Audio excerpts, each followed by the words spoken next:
Braganei. A Maria Luísa, boa tarde, Valdinei. Estou aqui embaixo da coberta assistindo o Balanço Geral em Toledo. Que vida boa a sua, hein, Maria? Boa semana, minha amiga. A Luzia, boa tarde a todos aqui de Bema. A chuva chegou e ó, não tão forte, tomara que fique assim, tomara mesmo. E a Maria Escopel também está com a gente. Boa tarde, muita chuva, delícia, né, povo? Delícia mesmo. Ó, tá vendo que nossa enquete também já está rolando? Manda lá. Responda a seguinte pergunta: você acha que o dinheiro pode causar problemas emocionais, seja a falta ou o excesso deles? Responda lá, nós estamos bem equilibrados, né? Dinheiro não compra felicidade. 48% dos nossos internautas estão dizendo isso. Já 52% diz que quem tem dinheiro é mais feliz. E aí, qual que é a sua opinião? Ó, o Gustavo acabou de mandar também um boa tarde, Valdinei. Abraço aqui de Ouro Verde do Oeste. Abraço a todo o pessoal de toda a nossa região. Bom, esse é o tema. Dinheiro traz felicidade? Qual que é a sua opinião? Conta lá no YouTube. Conta aqui, né, no YouTube. Bom, o que se sabe até agora é que ele pode trazer problemas emocionais e até causar a morte também.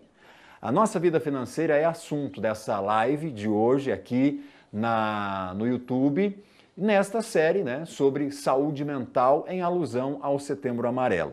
Como identificar que alguém precisa de ajuda, hein? A gente vai ver agora direitinho nessa reportagem. Viver em paz com o dinheiro.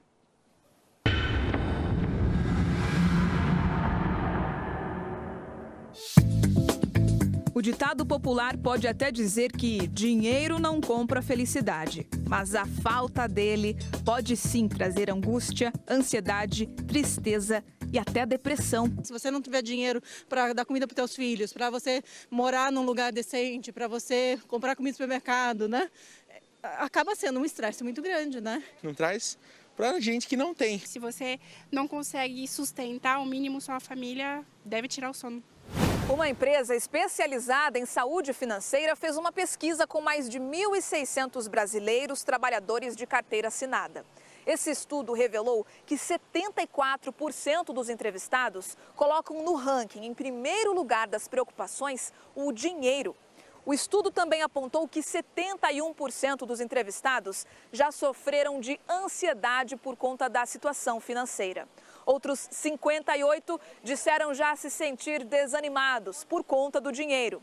E ainda, 45% dos entrevistados sentem algum tipo de medo por causa da falta de dinheiro. Quando a pessoa lá está preocupada em excesso em relação ao dinheiro, isso faz com que ela não saiba administrar. Ela se perde muitas vezes por causa disso. Isso faz com que a pessoa não consiga dormir, ela não consiga se organizar na vida dela. O Serviço de Proteção ao Crédito, o SPC, divulgou que 70% das pessoas endividadas no Brasil sofrem emocionalmente por causa das contas. O Felipe passou por isso. Perder sono, chegar no final do mês e ter alguma emergência e precisar recorrer a cartão de crédito ou empréstimos para outras situações. Então, esses processos eles vão gerando muita ansiedade. A Juliana é uma empresária de sucesso. Conquistou uma renda satisfatória, mas nem por isso a relação dela com o dinheiro era saudável.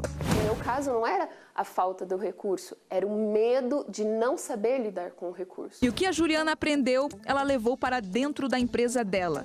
Os funcionários também recebem atendimento da terapeuta. E o bem-estar da equipe gera benefícios para o negócio dela. É preciso um olhar para além do impacto da produtividade. A saúde financeira é parte do bem-estar do colaborador. Antes de falar que dinheiro não traz felicidade, é preciso entender que a situação financeira afeta a saúde mental. Alterar um pouco o seu padrão de vida, ele vai te trazer uma recompensa no futuro. A solução que fica muito claro hoje é a educação financeira. Procure um profissional qualificado, procure um profissional de saúde, por exemplo, um psicanalista, um psicólogo ou um psiquiatra, e faça um trabalho em conjunto com o terapeuta financeiro. Setembro Amarelo é um movimento de conscientização, né? Que realmente é para a pessoa parar para pensar como que está a vida dela, como que está ela em relação com as pessoas, né? A conscientização em relação à valorização da vida, como que eu estou valorizando a minha vida.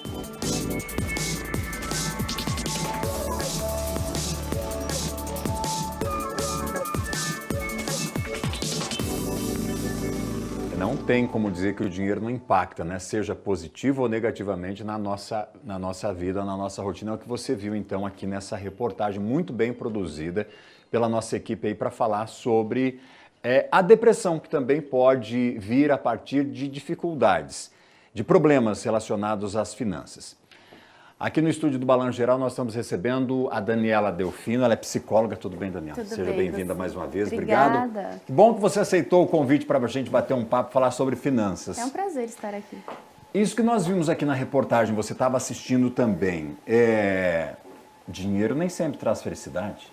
Nem sempre, mas ele impacta na nossa vida emocional. A saúde financeira, a situação financeira que a pessoa está vivendo vai trazer impactos positivos ou negativos. Aí vai depender da situação, vai depender de como essa pessoa está sentindo toda essa situação. Se a gente olhar para a realidade, né, para a situação atual ali, é importante a gente, ou certamente a gente vai encontrar um link com algo do passado que não foi bem resolvido emocionalmente ou psicologicamente, que esteja refletindo agora, na parte prática. Sim, é possível acontecer porque, por exemplo, se essa pessoa já passou, né, na casa dos pais, né, na sua infância, dificuldades financeiras, sentia vontade de fazer as coisas, de comer as coisas e não tinha, teve esse impacto emocional, carrega consigo essa marca, futuramente, quando ela está em condições de trabalhar, em condições de ter filhos, quer dar a eles, né, melhores situações para não passar aquilo que ela sofreu no passado, por exemplo. Então, ela se preocupa, sim, em buscar mais recursos. Às vezes pode ser que ela não consiga. E daí começa a ter ali uma autocobrança, começa a ter, né, algumas revivências ali do passado. Né? E também o que percebe-se muito é o medo de perder o dinheiro que tem. Né? Não só a questão de querer alcançar, mas de perder aquilo que já conquistou também pode trazer muito prejuízo emocional. A gente tem duas situações, dá para enxergar dois prismas. A compensação, né? Você teve falta, teve uma falha aí financeira que provocou um desconforto muito grande na família, e você tem também a compensação, né? De que a compensação não, o sentimento de escassez. Ou seja, você tem dois polos, aquele que você dá muito para tentar compensar alguma coisa e aquele em que você fica ansioso com medo de perder aquilo que você conseguiu conquistar até aqui, é isso? Perfeito, é isso. E veja só que os dois polos são prejudiciais, né? Qual que é o ideal? Que encontre-se um equilíbrio entre esses dois polos. Isso em todas as áreas, em todas as esferas da vida, não só no financeiro, né? Questão de relacionamentos interpessoais, comunicação, se pode ou não pode, isso, aquilo. Sempre o equilíbrio é o mais indicado, porque daí a pessoa consegue ir tanto para um lado quanto para o outro, fazer esse movimento de equilíbrio e voltar para o centro quanto necessário. Porque sim, os extremos eles sempre vão ser prejudiciais. Sempre prejudiciais. Agora, nesse caso da escassez, doutora, como lidar com isso hoje, diante de uma crise econômica, diante de tantas dificuldades financeiras, de tanto desemprego, e é o que a gente tem visto em números? Como lidar com essa situação e ter saúde emocional?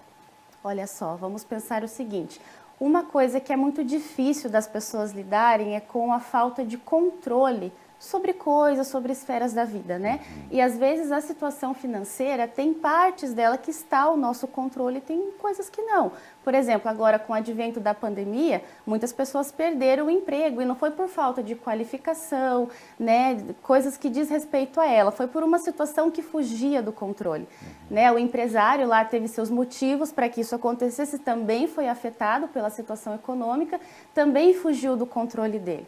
Né? Então, é algo que foge do nosso controle, a gente precisa aprender a lidar com isso. Né? Entender que tem coisas que diz respeito a mim, diz respeito à minha força de vontade, por exemplo, de buscar qualificação, né? De se colocar no mercado de trabalho, de se dedicar ao trabalho, né? Isso diz respeito a mim, mas tem situações que não. E lidar com isso que foge do controle geralmente é bem difícil. Você falou dos extremos, né? Dinheiro demais prejudica, dinheiro de menos também prejudica. E dentro disso tem um histórico também, porque você pode tomar como exemplo ou referência aquela família que teve dificuldade, você na infância, você naquele momento de formação da tua personalidade, ou mesmo na juventude, em que acabou se deparando com muitas dificuldades financeiras. Como você consegue organizar isso tudo lá na frente? A rigor, precisa passar por um processo terapêutico? Ou isso vai se desvencilhando, se desfazendo com o passar do tempo, naturalmente? Vai depender de como a pessoa vai conseguir ver isso, né, enxergar isso, ressignificar. Isso é extremamente importante, né? Ressignificar aquilo que passou, as dificuldades financeiras ao longo da vida, quais são os seus medos, as suas crenças referente ao dinheiro, né, a aquisição do dinheiro, de manter dinheiro, de gastar dinheiro, tudo que diz respeito ao financeiro. Né? Precisa parar e pensar o seguinte, né? Tá me trazendo prejuízos? Sim. Então eu preciso ficar em estado de alerta, né? Prejuízos emocionais, prejuízos nas relações. Geralmente a questão financeira acaba afetando relacionamentos também, porque daí envolve cobranças, por exemplo, entre o casal, né? Envolve às vezes comparações, coisas que são negativas também para o relacionamento, que vêm da questão financeira, né? Então precisa parar e pensar, analisar isso. Estou conseguindo lidar? Não. Estou sentindo que é uma dificuldade? Sim. Procura ajuda profissional. Tem pessoas que conseguem lidar isso e se desvencilhar do problema de forma natural. Beleza, ok, melhor ainda. Né? Mas tem pessoas que não conseguem. Tendo em vista que você está percebendo dificuldades, não espera o problema se agravar, porque ele vai agravar, a tendência é se agravar. Procura ajuda profissional para que tenha uma intervenção ali no momento ideal, a ponto de evitar problemas maiores. E aí a gente entra numa situação um pouco espinhosa. Agora 1h13, você que está chegando agora aqui ao nosso Balanço Geral, está acompanhando o nosso programa pelo YouTube, nós estamos conversando com a psicóloga Daniela sobre dinheiro, sobre finanças. Dinheiro realmente traz felicidade ou o dinheiro pode te deixar infeliz e te levar a uma depressão? A gente estava falando aqui de criação, estávamos falando da organização financeira, né, de cada indivíduo aí, e aí a gente chega num tema que é um pouco, né, espinhoso, porque a gente tem muitos crimes praticados por conta do dinheiro, né, pela necessidade de ter o dinheiro, pela vontade de ter aquele dinheiro fácil. Como identificar isso sem que aconteça, sem que eu me torne um bandido, doutora? Ou via de regra, isso acontece já por algum distúrbio ou não? Olha só, vamos pensar aqui... É espinhosa essa pergunta, né? Vamos retomar um pouquinho o que a gente falou da pessoa tentar identificar. Né? Está tendo um problema? Liga o alerta, aquela luz vermelha de alerta e procura ajuda. Né? Pelo seguinte, vamos falar, a pessoa que ela é levada a cometer atos infracionais por conta do dinheiro ou por querer aquilo que o dinheiro proporciona, objetos, bens, coisas materiais, né? Tem uma vastas situações que levam a pessoa a isso. Né? Vamos pensar que a gente consegue fazer uma análise bem macro em relação a políticas públicas também. Que se as pessoas elas têm acesso a políticas públicas, a situações ali que vão amparar os menos favorecidos em relação à alimentação, à moradia, a todas as questões que são de direitos fundamentais das pessoas, talvez não chegue a esse ponto dela precisar recorrer a isso por qualquer motivo que seja.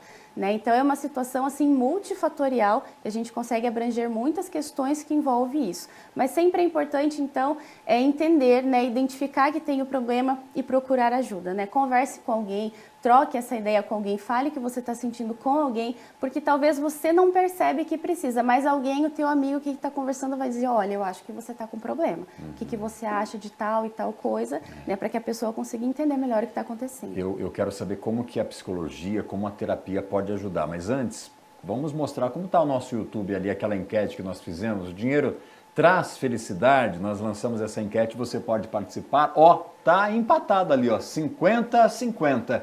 Você acha que o dinheiro pode causar problemas emocionais, seja a falta ou o excesso dele? Dinheiro não compra felicidade, a metade dos nossos internautas disseram isso. A outra metade, né, disse isso, a outra metade disse que quem tem dinheiro é mais feliz. E aí nesse universo, como é o trabalho da psicologia para tentar ajudar essas pessoas que enfrentam então essas dificuldades relacionadas à grana, doutora? Perfeito. O processo de psicoterapia, ele vai ajudar então a pessoa a identificar quais são os problemas, né? A pessoa às vezes chega e sequer entende qual que é a demanda que a trouxe ali. Né? Então, entender qual é o problema, o que está acontecendo e avaliar, então, quais são as crenças em relação ao dinheiro, o que está acontecendo, o que dá para fazer, né? Fazer em conjunto ali uma estratégia, né? Um planejamento estratégico de ação. Vamos entender questões que estão inscritas na tua dinâmica psicológica e traçar algo que você possa colocar em prática. entende? Para que a pessoa consiga ter autonomia de se desvencilhar do problema, de resolver, de superar, de ressignificar ali o que precisa acontecer. Uma pessoa que teve escassez a vida toda, que enfrentou sérias dificuldades, ouviu, né, os pais ali com uma dificuldade muito grande de prover a família, na vida adulta, depois de ter a sua autonomia financeira, a sua liberdade financeira, ela também pode continuar nessa esfera de escassez e não encontrar uma saída, doutor, ou ter muita dificuldade para entender, não, eu não preciso mais aqui me segurar, limitar e eu posso dar uma relaxada, posso viver. Isso pode acontecer porque os comportamentos são aprendidos. Aquilo que nós aprendemos durante toda a vida, que temos como valores, principalmente valores que são passados pelos pais, né? Porque os pais, ali a família de origem, o núcleo familiar, ele tem um poder. Né? Geralmente pai e mãe são pessoas de referência, né? Ou responsáveis de forma geral, são pessoas de referência. Se eles estão me falando tal coisa, talvez aquilo é realmente. E eu fui criado durante toda a minha vida com aquelas crenças, com aquelas práticas, né?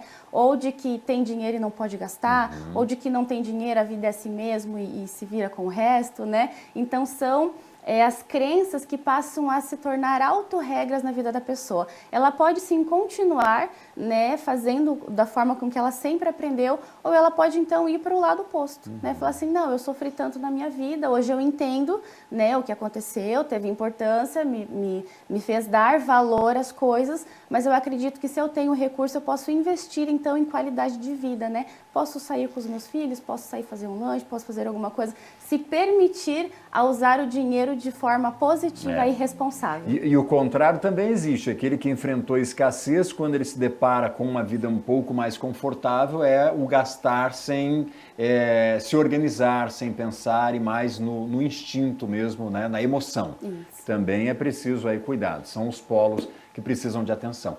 Obrigado, doutora, pela participação. Agradeço. Uma ótima semana. Obrigada. Vamos chamar mais vezes aí para que a senhora participe com a gente aqui e trocar essa ideia, falar sobre essa ajuda emocional que é tão importante. Obrigado. Obrigada.